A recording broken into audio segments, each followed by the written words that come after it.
दे दीजिए। आप किस मीडिया से आए हुए हैं? जाएगा ये क्या हो रहा है इस प्रदेश में? क्या हो रहा है? क्या ये घटना घट गई है? कहाँ राजस्व परिषद सोया हुआ था? कहाँ पुलिस प्रशासन सोया हुआ था? उनके मांगने पर क्यों नहीं एक होमगार्ड भी होता तो क्या ये बहुत होती? कर रहे हैं या किस बात के लिए पसरे हुए हैं? कप्तान साहब से अभी मैं चलता हूँ सुभाष चौक पर, पूछता हूँ कि ये बात हो कैसे गई? से उनको जीवित कर देंगे, बुलडोजर चला के आप एक और लगा रहे हैं। मैं फिर आप सवाल ठीक करिए। रुकिए संजीव जी से बात करने दीजिए। आप किस मीडिया से आए हुए हैं? सत्यवान से आए, पता है? आप जब सुनिए, आप सुनिए, पेपर आपसे बात करिए, मुझसे बात करिए। मैं सत्य और अहिंसा के मार्ग पर चलता हूँ। आप हमारे बारे में पता करके बात करिए। जब राजस्व परिषद से उसने कहा था कि जमीन विवादित है, तो लेखपाल और उनके अधिकारी कहाँ सोए हुए थे? जब उसने पुलिस से मांगा था कि हमको इनसे जान का खतरा है, तो ये अमला पहला कहाँ सोया हुआ था? कोई बताएगा? आप कह रहे हैं कि आरोप लगा रहे। मैं किसके ऊपर आरोप लगा रहा हूँ? मैं सरकार के ऊपर और इस राजस्व और पुलिस के ऊपर।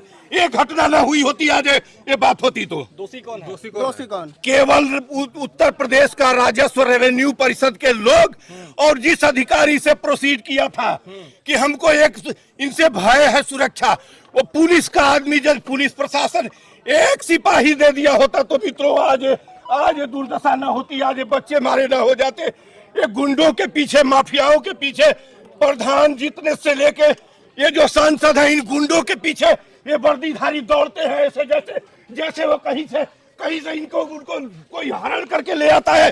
और इस गरीब के आदमी के लिए क्यों एक सिपाही नहीं दिया गया? क्या कार्रवाई होना चाहिए? पहले मैंने लिखा है ज्ञापन में सुभाष चौक। चलिए कार्रवाई का मैं बताता हूँ।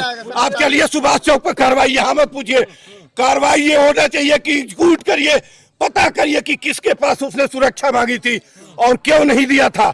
उस बेईमान राजस्व परिषद के अधिकारी को जिससे कहा था कि इस तरीके से जी इन दोनों को पहले टर्मिनेट करिए, वही कार्रवाई तो अब करिए, आप ना करिए। हम यही पूछने आया हूँ। क्या इसमें प्रशासन जिम्मेदार है, आप कहना चाहते हैं? वो जिसने सुरक्षा यदि मांगा था और सुरक्षा नहीं दिया तो मैं किसको जिम्मेदार कहूँ? कहा जा रहा है कि प्रेम यादव का जो मकान है, मीडिया रिपोर्ट्स के मुताबिक अभी जो खबर चल रही है कि वो भी अवैध रूप से बनाया गया है, तो उस पे क्या कार्रवाई होना चाहिए? ये इन सबों से, बेईमानों से पूछिए, सत्ता वालों से कि इस तरीके से गांव क्रिमिनल सारी अवैध जमीनों पर क्यों बनवाते हैं, इसका जवाब मैं दूंगा। क्यों नहीं चली? ये इनसे पूछिए, इन बेईमानों से। इसका जवाब मेरे पास, मैं यही पूछने आया हूँ कि यदि राजस्व परिषद से गुहार लगाया था, अगर वो अवैध था तो पहले ही बुलडोजर चल जानी चाहिए थी। तो ये उनसे पूछिए न जाके, उनके जिम्मेदार लोगों से, उनके कलेक्टर साहब से और SDM साहब से पूछिए। यानी कि सिपाही उनके साथ खड़ा होता तो क्या यह हत्या होती? आप हमको बताइए।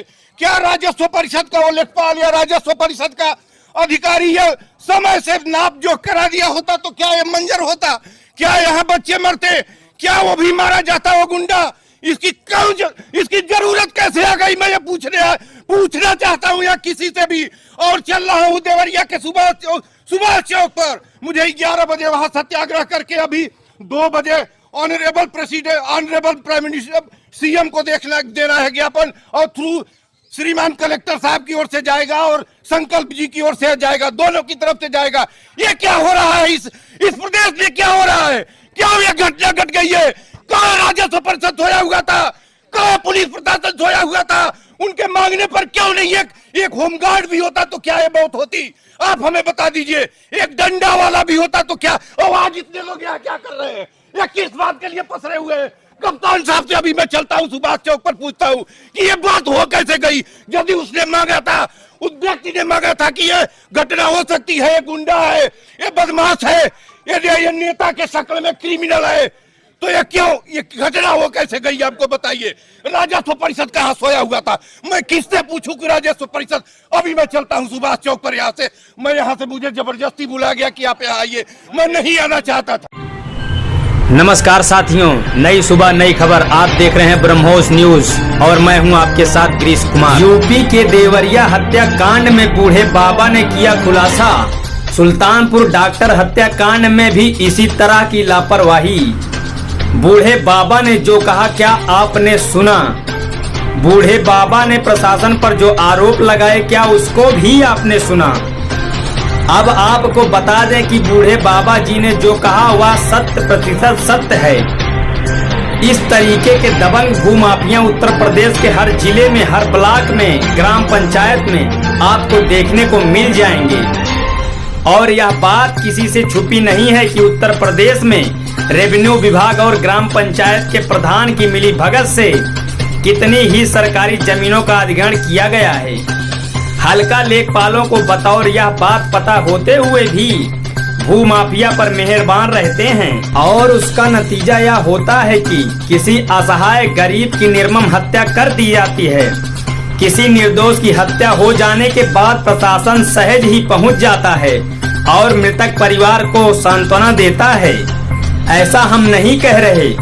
यूपी के ग्राम पंचायत में कई ऐसे भूमाफिया हैं जो सरकारी जमीनों का अधिग्रहण किए हुए हैं। किसी निर्दोष की हत्या हो जाने के बाद प्रशासन सहज ही पहुंच जाता है और मृतक परिवार को सांत्वना देता है। ऐसा हम नहीं कह रहे। यूपी के ग्राम पंचायतों में कई ऐसे भूमाफिया हैं जो सरकारी जमीनों का अधिग्रहण किए हैं और गरीबों की जमीन भी हथिया लिए हैं और अपनी पकड़ एसपी, एमएलए, विधायक से मजबूत बना रखे हैं। इसलिए उन पर प्रशासन का कोई डर नहीं रहता और उसमें पिसती है गरीब जनता। आखिर ऐसा कब तक होता रहेगा?